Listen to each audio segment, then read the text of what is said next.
नमस्कार, सवेरा इंडिया के इस खास शो में आपका बहुत बहुत स्वागत है। मैं हूं आपके साथ जया कौशिक। बिहार के मुख्यमंत्री नीतीश कुमार ने प्रधानमंत्री मोदी से जातिगत जनगणना पर एक सर्वदलीय प्रतिनिधिमंडल से मिलने की मांग की और इस मुद्दे पर नीतीश कुमार ने अपना रुख आक्रामक करते हुए पहले पार्टी के सांसदों के दल को केंद्रीय गृह मंत्री अमित शाह से मिलने के लिए भेजा और पटना में ये साफ साफ कहा कि न इससे तनाव बढ़ेगा बल्कि सामाजिक खुशी होगी। देखते हैं पूरी रिपोर्ट।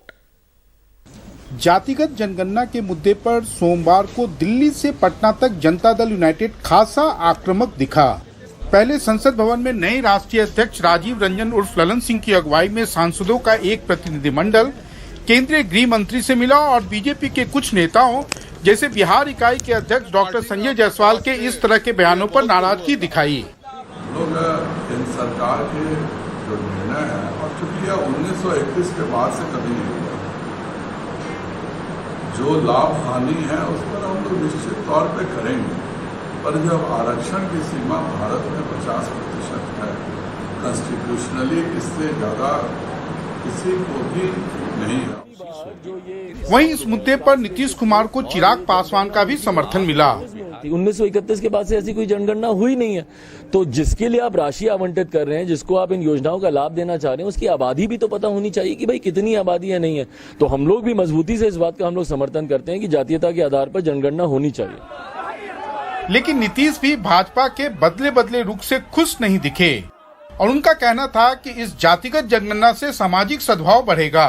कोई तनाव नहीं है, समाज में खुशी होगी और ये अच्छी तरह जान लीजिए कि सभी तबके के लोगों का जो जातीय जनगणना हो जाएगी तो सबका सेटिस्फैक्शन होगा, ये जान लीजिए। और हम तो अच्छी तरह जानते हैं, आज तक हमने जितने लोगों से बातचीत हुई है सब सर्वसम्मति से है। अब जरा बताइए, 19 में जब पारित हो रहा है तो उस समय क्या था? आज अचानक इस बात को अगर कोई कह रहे हैं तो ये सही बात नहीं। जातिगत जनगणना का मुद्दा भारतीय जनता पार्टी के लिए बिहार की राजनीति में गले की हड्डी बनता जा रहा है। एक ओर बिहार में सारी पार्टियां इस मुद्दे पर उसके खिलाफ गोलबंद हो गई हैं, वहीं दूसरी ओर जैसे जैसे हर दिन तेजस्वी यादव और नीतीश कुमार इस मुद्दे पर आक्रामक हो रहे हैं, वैसे में भाजपा के लिए अब इस मुद्दे पर टालमटोल का रवैया अपनाना राजनीतिक रूप से आत्मघाती साबित हो रहा है। दिल्ली से राजीव रंजन और पटना से कैमरामैन हबीब अली के साथ मनीष कुमार, एनडीटीवी इंडिया के लिए।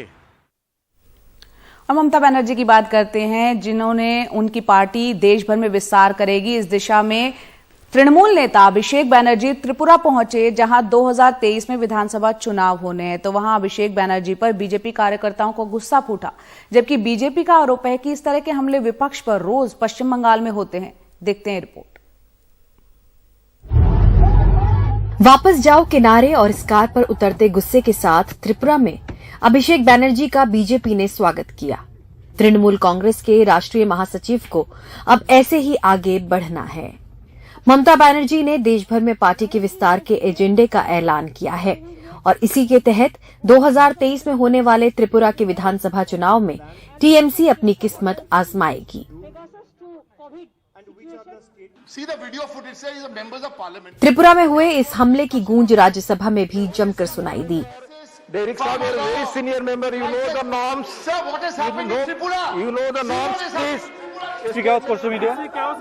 बीजेपी ने इसका जवाब दिया।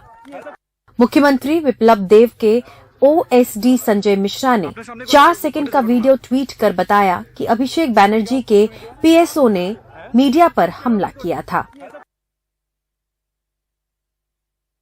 कोलकाता में बीजेपी ने कहा कि ऐसे हमले बंगाल में विपक्ष पर रोज होते हैं। बीजेपी के लिए त्रिपुरा एक प्रेस्टीज स्टेट है, जहां पे उसने 2018 में वामपंथियों को हराया था। लेकिन पश्चिम बंगाल के इलेक्शन रिजल्ट्स के बाद बीजेपी अब नहीं चाहती है कि और एक स्टेट अपने हाथ से निकल के चले जाए ममता बनर्जी के हाथों में। डी शंकर के साथ मोनिदीपा बनर्जी, एनडीटीवी इंडिया। असम और मिजोरम के बीच विवाद खत्म करने के लिए प्रधानमंत्री मोदी खुद एक्शन में आ गए हैं और प्रधानमंत्री मोदी ने नॉर्थ ईस्ट के एनडीए सांसदों से मुलाकात की है। इस मीटिंग में असम और मणिपुर के अलावा त्रिपुरा के भी सांसद शामिल हुए। असम और मिजोरम के बीच चल रहे तनाव और विवाद के करीब एक हफ्ते बाद प्रधानमंत्री नरेंद्र मोदी ने नॉर्थ ईस्ट के सांसदों से मुलाकात की। उधर मिजोरम के गवर्नर केंद्रीय गृह मंत्री अमित शाह से भी मिले। सांसदों के साथ गवर्नर साहब को ये भी यकीन दिलाया गया कि मामला सुलझाने से पहले दोनों पक्षों की सुनी जाएगी। बाहर से बहुत से तथ्य है जो इस वायलेंस को ये मिजोरम और असम को जो बाउंड्री इशू को लेकर के भड़काने का काम कर रहे हैं। पूरा राष्ट्रीय स्तर पर जो हमारा छवि खराब कराने का कोशिश कर रहे हैं, ये सफल होने नहीं देंगे। केंद्रीय गृह मंत्रालय भी हरकत में आया दिख रहा है। जानकारी के मुताबिक दिल्ली की पहल के बाद दोनों राज्यों के बीच बातचीत शुरू हो गई है। दोनों मुख्यमंत्रियों की भी मुलाकात हो सकती है। मंत्रालय एक उच्च स्तरीय डेलीगेशन भी दोनों राज्यों को भेज रहा है ताकि राज्यों के अफसरों के बीच भी तनाव कम किया जा सके। लेकिन सामान्य हालात बहाल करने की राह में एक संकट बने हुए हैं। गोलीबारी में 6 जवानों की मौत की जांच को लेकर सहमति नहीं है। इसके अलावा असम द्वारा मिजोरम की नाकाबंदी भी संकट बढ़ाने वाली है। हैरान करने वाली बात यह है कि दोनों राज्यों में बीजेपी के मुख्यमंत्री हैं और विवाद के ठीक एक दिन पहले अमित शाह ने पूर्वोत्तर का दौरा किया था। केंद्रीय गृह मंत्री अमित शाह की मुश्किल ये है कि वो नॉर्थ ईस्ट के मसलों को लेकर ज्यादातर हेमंता बिस्वा शर्मा पर ही निर्भर रहे हैं, लेकिन इस मुद्दे में यानी असम और मिजोरम के विवाद को लेकर बतौर असम के मुख्यमंत्री वो विवाद का हिस्सा हैं। साथ में दोनों ही राज्यों में भावनात्मक मुद्दे भी बहुत ज्यादा हैं, इसलिए केंद्रीय गृह मंत्री अमित शाह फूंक फूंक कर कदम उठा रहे हैं। नई दिल्ली से कैमरा पर्सन शशिकांत झा के साथ नीता शर्मा, एनडीटीवी इंडिया के लिए। अब आपको ले चलते उत्तर प्रदेश, जहां मुहर्रम के लिए यूपी के डीजीपी की एडवाइजरी पर विवाद हो गया है। शिया धर्म गुरु ने कहा है कि एडवाइजरी में उन्हें विलेन की तरह पेश किया गया है। इसमें लिखा है कि मुहर्रम में शिया सुन्नी वर्ग के खलीफाओं के लिए जो पढ़ा जाता है उसमें अभद्र भाषा का इस्तेमाल किया जाता है, जबकि पिछले 40 सालों से लखनऊ में ऐसी कोई घटना नहीं हुई। पुलिस इसे वापस ले क्योंकि इससे शिया और सुन्नी झगड़े की आशंका है।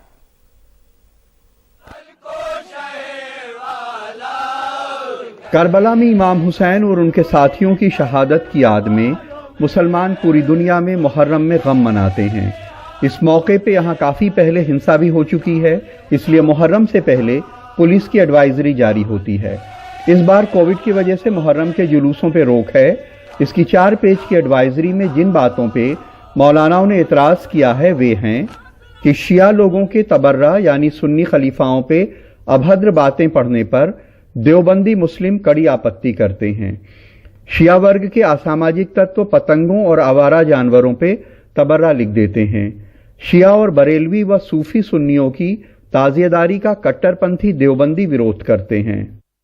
उन्होंने ये लिखा है कि ये होता है, हो सकता है नहीं। एक चीज होती है कि सब हो सकता है, उन्होंने लिखा है कि ये सब हुआ करता है, होता रहता है। ये तो ये सब झूठा इल्जाम होता है। पहले ये लिखा है कि तबर्रा पढ़ा जाता है, जुलूसों में पढ़ा जाता है, आशंका नहीं है बल्कि पढ़ा जाता है। लखनऊ में मुहर्रम के जुलूसों में हुई हिंसा के बाद 1977 में जुलूसों पे रोक लग गई थी। 20 साल बाद 1998 में 3 पक्षीय समझौते के बाद फिर जुलूस शुरू हुए। पिछले 23 साल से मुहर्रम के जुलूसों में कोई झगड़ा नहीं हुआ है।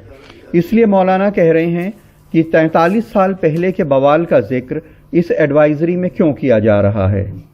मैं तो कहता हूं कि ये ड्राफ्ट करवाने वाला जो है वो खुद चाहता है कि अमन व अमान खराब किया जाए। आज 40 साल बाद उन तमाम चीजों को इस तरीके से लिखकर और फिर आम किया जा रहा है, यानी लोगों को मुतवज्जे किया जा रहा है। हम अफसोस का इजहार करते हैं इस जबान के ऊपर, इस खत के ऊपर। शिया सुन्नी दोनों तबकों को करीब लाने के लिए लखनऊ में पिछले 7 साल से शोल्डर टू शोल्डर संस्था ईद और बकरीद के मौके पे दोनों फिरकों की साझा नमाज कराती है। यही नहीं, इसके बैनर तले शिया सुन्नी मिलके बड़े मंगल और सिख गुरुओं के जन्मदिन पे भी लंगर और प्याऊ लगाते हैं। लेकिन पुलिस कहती है कि यह पुरानी एडवाइजरी है, हर साल वही जारी हो जाती है। इसका मकसद किसी का अपमान नहीं है। ये एक विभागीय इंटरनल ऑर्डर है जो कि पूर्व में जो चीजें होती रही हैं या जो ग्राउंड रियलिटी है उसके आधार पर दिया गया है। इसमें किसी भी तरह के समुदाय या धर्म के विरुद्ध कुछ भी नहीं कहा गया है। इसमें यह सिर्फ बताया गया है कि जो असामाजिक तत्व हैं वो सौहार्द बिगाड़ने का कार्य कर सकते हैं, उन पर कड़ी नजर रखी जाए। लोग कहते हैं कि सरकारी महकमे लकीर के फकीर होते हैं और पुलिस मान रही है कि ये बहुत पुरानी एडवाइजरी है, हर साल यही जारी कर दी जाती है। भाई कोई पुरानी एडवाइजरी नए संदर्भों में कैसे जारी हो सकती है? हर साल कोई नए खतरों के अंदेशे हो सकते हैं, कुछ नए संदर्भ हो सकते हैं। और इस बार जब कोविड की वजह से जुलूसों पे पाबंदी है तो फिर 40 साल पहले होने वाले खतरों की एडवाइजरी क्यों जारी हो रही है? ये सब कुछ सिर्फ इसी वजह से हुआ है कि नए संदर्भों में नए तरीके से एडवाइजरी नहीं जारी की गई। लखनऊ में कैमरामैन राजेश गुप्ता के साथ कमाल खान, एनडीटीवी इंडिया। ब्रेक के बाद आपका स्वागत है। लखनऊ पुलिस ने आखिरकार उस महिला के खिलाफ एफआईआर दर्ज कर ली है जिसने एक कैब ड्राइवर के साथ मारपीट की थी। महिला ने कैब ड्राइवर पर आरोप लगाया था कि उसने उसे कुचलने की कोशिश की थी और इसके बाद मारपीट के साथ कैब में भी तोड़फोड़ की गई थी। कैब ड्राइवर को जिन लोगों ने बचाने की कोशिश की उनके साथ भी महिला ने मारपीट की थी। इस घटना की जो वीडियो है वो सोशल मीडिया पर काफी वायरल हो गया था।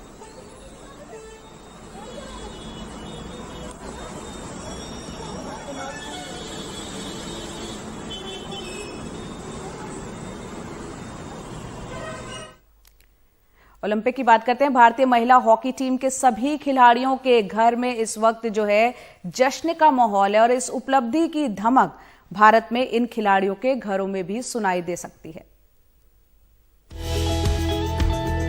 गुरजीत कौर के गोल ने भारत को वो बढ़त दिलाई जिसे ऑस्ट्रेलिया की टीम पूरे मुकाबले में पार नहीं कर सकी। इधर गुरजीत कौर ने गोल दागा, उधर अमृतसर में उनके घर पर जीत का जश्न शुरू हो गया।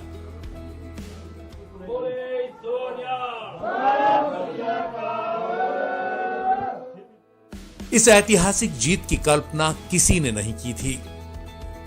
पहली बार ऐसा हुआ है वर्ल्ड हॉकी हिस्ट्री में, हमारे महिला हॉकी टीम टोक्यो में इतिहास रचा है और जिस तरीके से आज परफॉर्म किया, रियली मैं पर्सनली काफी सरप्राइज हुआ कि इस तरीके से परफॉर्मेंस पहले हमें कभी देखने को नहीं मिला था। कुरुक्षेत्र की रानी रामपाल ने यहां तक पहुंचने में लंबा संघर्ष किया। उनके प्रदर्शन की कौंध सोमवार को कुरुक्षेत्र के उनके घर तक दिखी। हरिद्वार की वंदना कटारिया ने कुछ ही दिन पहले याद किया था कि उनका खेलना किस तरह पसंद नहीं किया जाता था, लेकिन हरिद्वार को अब वंदना पर गुमान है। यही कहानी कई अन्य खिलाड़ियों की भी है। सिरसा की सविता पुनिया के घर जश्न का माहौल है। हॉकी के हमारे दोनों ही टीम्स ने जो शानदार प्रदर्शन किया है उसके लिए बहुत बहुत बधाई, शुभकामनाएं और अगले आने वाले बहुत महत्वपूर्ण मैचेस के लिए भी 135 करोड़ भारतीय की ओर से बहुत बहुत शुभकामनाएं। और मुझे खुशी इस बात की है कि भारत की बेटियों ने अब तक 2 मेडल जीत कर दिखाए हैं। आज महिला हॉकी टीम ने भी शानदार प्रदर्शन किया है। देश धीरे धीरे पहचान रहा है, ये लड़कियां ही हैं जिन्होंने इस ओलंपिक में अब तक देश की शान बढ़ाई है। Bureau report, NDTV India.